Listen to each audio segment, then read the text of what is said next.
3 erreurs que tu dois éviter si tu prends ta première direction périscolaire à la rentrée. Il faut absolument que tu les évites, sinon tu vas cramer ton équipe au bout de 2 semaines. Première erreur, directeur périscolaire, partie 7. Le flic de terrain.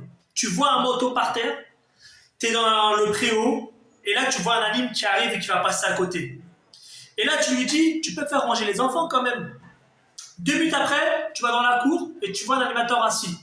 Et là tu vas le voir, tu lui dis, hey, lève-toi, faut être actif là, faut pas s'asseoir. Arrête tout de suite.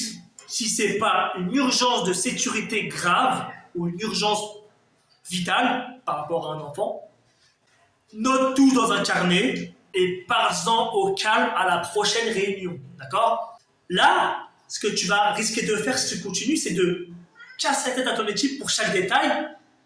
Tu les infantilises et tu vas créer un climat de stress. Ils vont se dire, il veut quoi le nouveau directeur là? Il est toujours dans mes pattes celui-là. Comment ça me rend ouf celui-là? Et ça, c'est pas bon.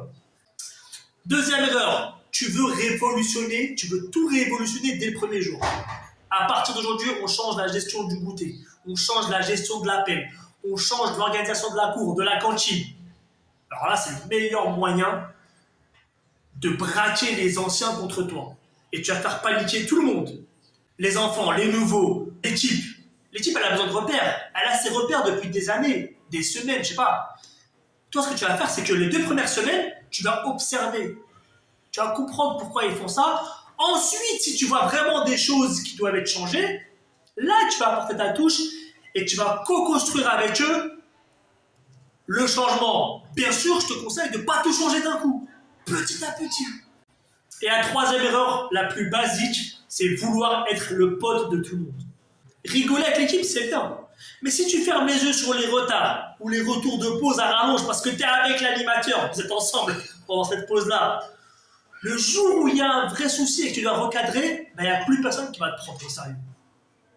L'équipe, elle n'a pas besoin d'un pote, elle a besoin d'un capitaine solide, un chef d'équipe. Donc faites très attention à ça.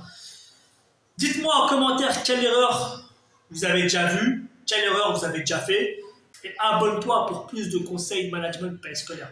Directeur périscolaire, partie 7, ouais.